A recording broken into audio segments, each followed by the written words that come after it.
Selanjutnya kita masuk ke distribusi probabilitas diskrit. Nah, yang pertama kita perlu tahu dulu apa itu fungsi probabilitas. Kita akan gunakan beberapa notasi, yaitu yang pertama untuk menyatakan peristiwa yang mungkin terjadi kita pakai adalah X1, X2, dan seterusnya. Nah, sementara besar probabilitas dari peristiwa yang mungkin terjadi itu kita nyatakan dengan P1, P2, dan P3. Jadi kalau misalkan peristiwa yang mungkin terjadi itu adalah misalnya munculnya angka 1 pada dadu, maka P1 di sini adalah peluang munculnya angka 1 pada dadu. Seperti itu dan seterusnya. Nah, kita ketahui bahwa karena P ini merupakan probabilitas atau peluang, maka nilai dari PI, I-nya itu bisa nanti dari 1 sampai N, itu akan berkisar dari antara 0 dan 1. Karena ini merupakan peluang, tentu kalian sudah ketahui bahwa nilai peluang itu adalah antara 0 dan 1.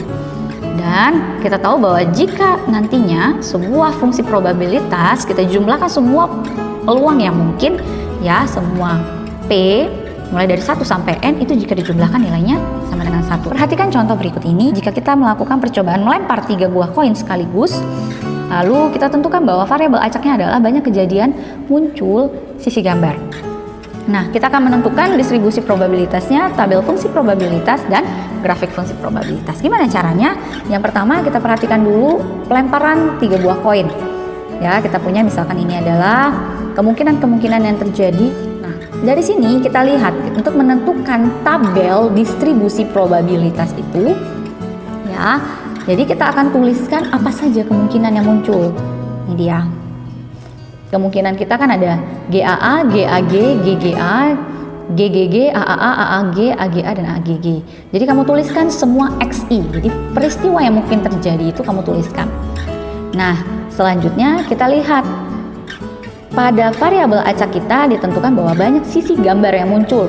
Jadi kita hitung pada GAA ini ada berapa gambarnya. Di sini kita lihat bahwa di sini hanya ada 1. Pada GAG kita punya 2.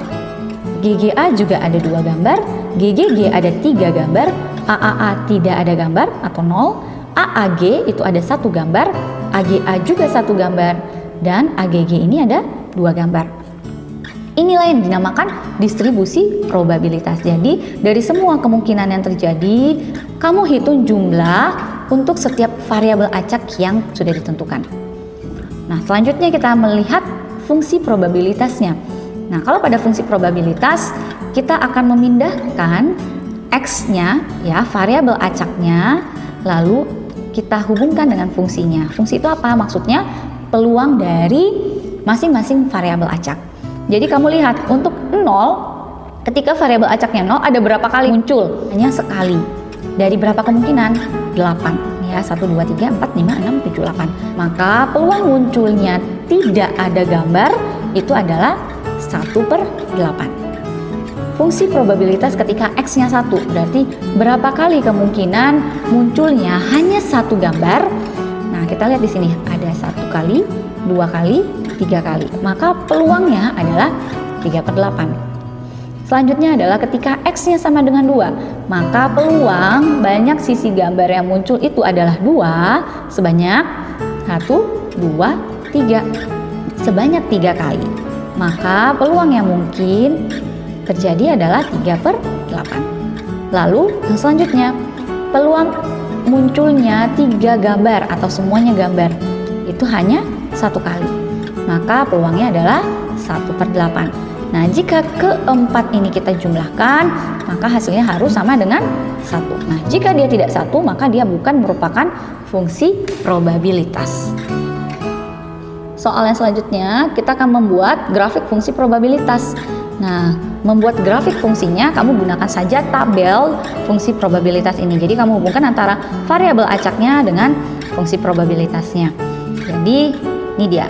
Kamu gunakan variabel acak sebagai sumbu X dan probabilitasnya sebagai sumbu Y. Jadi inilah dia. Ketika X-nya 0, nanti Y-nya 1/8. Ketika X-nya 1, maka Y-nya 3/8, X-nya 2 dia 3/8, dan X-nya 3 itu Y-nya 1/8. Kira-kira seperti itu. Perhatikan soal berikut ini. Kita akan menentukan distribusi probabilitas X jika X-nya itu merupakan banyak kelereng biru yang terambil. Nah, kita tahu di soal ada 2 kelereng biru dan 4 kelereng merah. Kita akan ambil 3 kelereng secara acak. Nah, Kita tahu tadi variabel acak kita adalah banyaknya kelereng biru yang terambil. Nah, kalau di dalam kotak ini tadi terdapat 2 buah biru dan 4 merah, maka kita akan punya beberapa kemungkinan. Bisa jadi dari 3 kelereng kita akan dapat 2 biru, 1 merah. Bisa jadi 1 biru, 2 merah. Atau tidak ada biru, ketiganya merah. Ya, karena tadi kita hanya punya 2 buah bola biru. Maka kita akan peroleh bahwa variabel acak kita adalah 0, 1, dan 2. Nah, karena kita akan menentukan distribusi probabilitas, maka kita akan perlu menentukan peluang untuk masing-masing dari variabel acaknya. Nah, berarti kita ingat kembali bahwa peluang suatu kejadian itu adalah jumlah kejadiannya dibagi dengan ruang sampel. Jadi ini yang juga kalian perlu ingat kembali. Ini adalah pelajaran pada matematika wajib. Yang pertama, kita akan lihat peluang ketika X-nya sama dengan 0. Maksudnya apa, Miss? Kalau X-nya 0, tentu karena X itu adalah kelereng biru, berarti birunya yang 0, merahnya yang 3. Berarti peluang mengambil tidak ada biru dan 3 merah itu merupakan bagian dari kombinasi.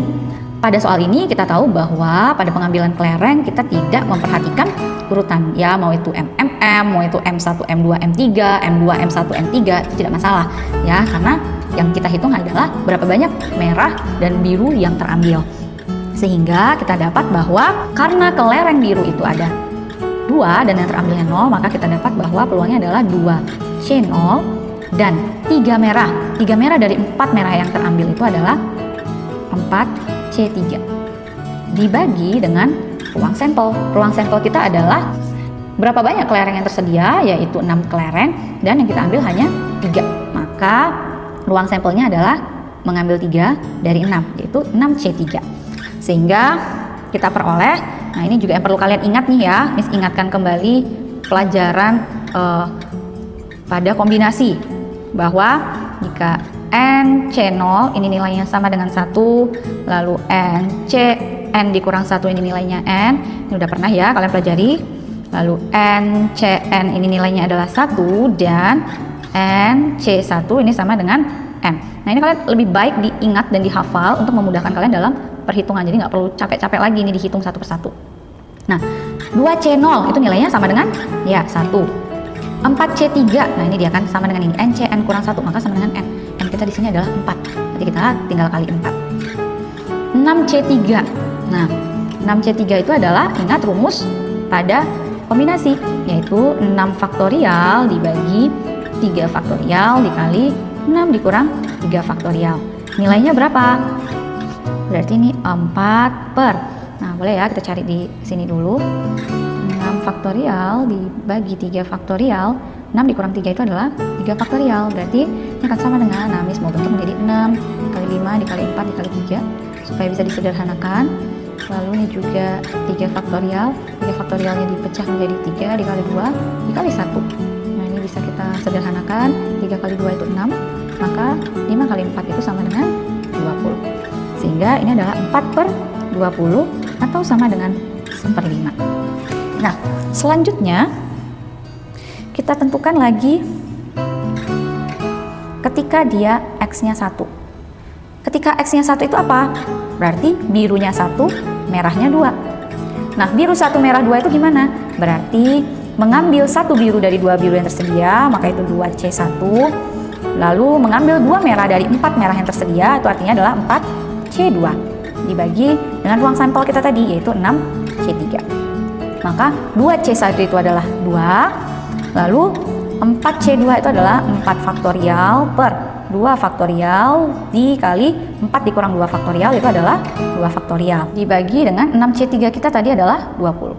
Nah selanjutnya, kalau kita sederhanakan, ini bisa menjadi 2 dikali 4 kali 3 kali 2 faktorial per 2 faktorial dikali 2 kali 1 dibagi 20.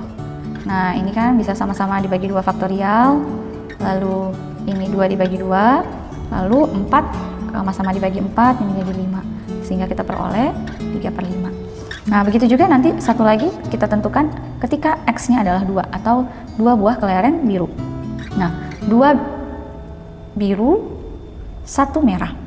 Maka mengambil 2 dari 2 biru berarti 2C2, dan mengambil 1 dari 4 berarti 4C1 bagi dengan ruang sampel kita adalah 6C3. Nah, 2C2 NCN itu 1, 4C1 itu adalah 4 bagi dengan 20. Maka ini akan sama dengan 1/5.